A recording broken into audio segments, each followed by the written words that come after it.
We have a closer look at the Indian Pata sword. This is the Kitsune clan, a group of sword enthusiasts who like cosplay, reenactment, and historical martial arts. If you have similar interests, feel welcomed. We already had 5 videos on the Indian katar, and in the first one I also showed this weapon, the big brother of the katar, the Indian Pata sword. Time to have a video dedicated to specifically this weapon. We have seen with the katar that the orientation of the blade makes a certain limitation in the range of movements. And at a first look, this is not different with the pata. Striking from the elbow joint gives us less angles than with a normal sword. And for example, angle 1 can almost not be achieved without bending the back. Yet we can also cut from the shoulder, and with this we have all the angles we want with such a long blade. There have been arguments that Indian weapons have a preference for using the more proximal joints, so the joints that are closer to the body, and the pata seems to be no exception here. If we do the cuts by shoulder rotation, we have a lot of possibilities to cut in various angles. Still, for positioning the blade, we only have one joint. We had this phenomenon when we were discussing Wolverine's claws, and I was arguing that this resembles the positions that we have in the Japanese styles Gyokko-ryu or also Koto-ryu. Practitioners of these styles were not so happy with my execution. For these I apologize.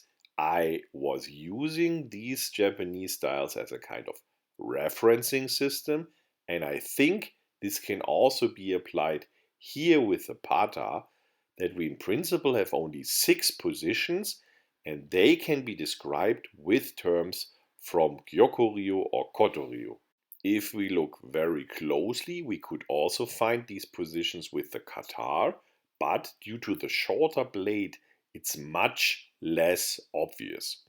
For referencing, I link all the other katar videos and also the one with reference to the Gyokko-ryu in the description box. What we can already see is we also have, like with the katar, less positions that we can assume, but it's a full set that allows us to defend against various attacks and has a systematic build in itself.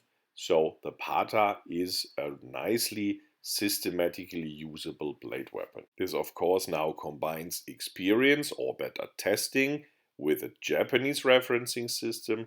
For a clearer historical view on that, we would also need to look at depictions with the pata and some of the original old forms in some of the Indian martial arts to judge whether these positions indeed all occur there and are used there. That's still some work for the future. We now want to play a bit with the pata and look how it behaves when used in some more complex techniques. And here I already have to make an important disclaimer. Our self-built training pata differs from many traditional ones because I have added a lot of small hooks that are known from hooded katars and very few pata specimens. These are really useful. They stop the blade of the opponent when sliding. They allow for disarms, also for arm bars. And without these structures, it would be tricky to move in bind or in sword wrestling in general. Many traditional patas seem to lack all these structures. They're rather smooth. I can only imagine that in these cases it's less easy to control the blade of the opponent. Without a functional type of crossguard that would allow to catch the blade and prohibit it from sliding, it will be very hard to secure the weapon of the opponent. Especially here now where we're entering free play, it's really important to have this option. I think with a traditional pata, this could be achieved by holding, in addition, a dagger in the sword hand, as it is also possible with a katar. In free play, you early recognize that you have less degrees of freedom in moving the blade, but the orientation of the blade gives you more reach with a weapon of the same length. Well, not entirely true. With the gauntlet type of hilt, the pata is astonishingly long compared to the effective blade length. Anyway, this construction has also a lot of disadvantages, of course. For example, carrying it is tricky. We had that already with the hooded katar. And we will see the loss or lower degree of freedom of movements will be tricky in certain situations. We just saw the same problem as with the hooded katar.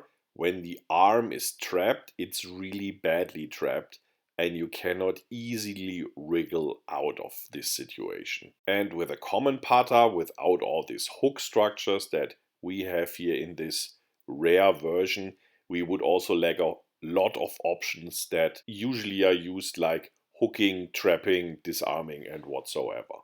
Also, some of the beloved standard strikes are not easily possible with the pata, as you cannot go into thumb hold, so no fast Zwerchhau, also known as helicopter strikes, definitely something I miss with the pata.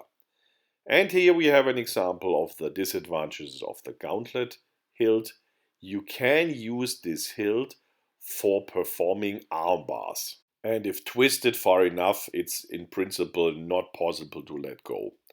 We know this type of jokes already from D-guards, at least you should have experienced that when using a classical saber also. Against the hooded katar, we can see some difference between these two weapons, although they are so similar. The hooded katar lacks the additional fixation at the forearm, which makes it less stable, therefore the blade also has to be a bit shorter, but it leaves another degree of freedom to rotate out if the arm is trapped. That's not possible with the pata. And here we also found a disadvantage of all the hooks on our nice little training pata, because if your sleeve gets trapped in one of these hooks, both arms can be trapped with one hand. Despite the difference in fixation, the hooded katar and the training pata that we have are in fact very similar in overall behavior, would be probably different with a pata without the hooks.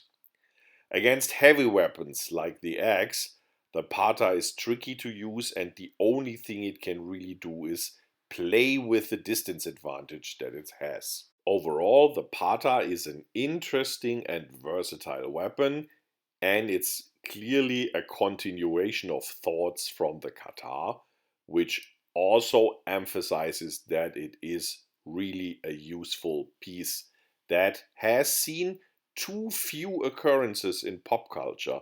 Besides Willow and the first Deadpool occurrence, if you count that in, it's really a pity that we don't see this weapon more often. Hope we could inspire you. See you around next time.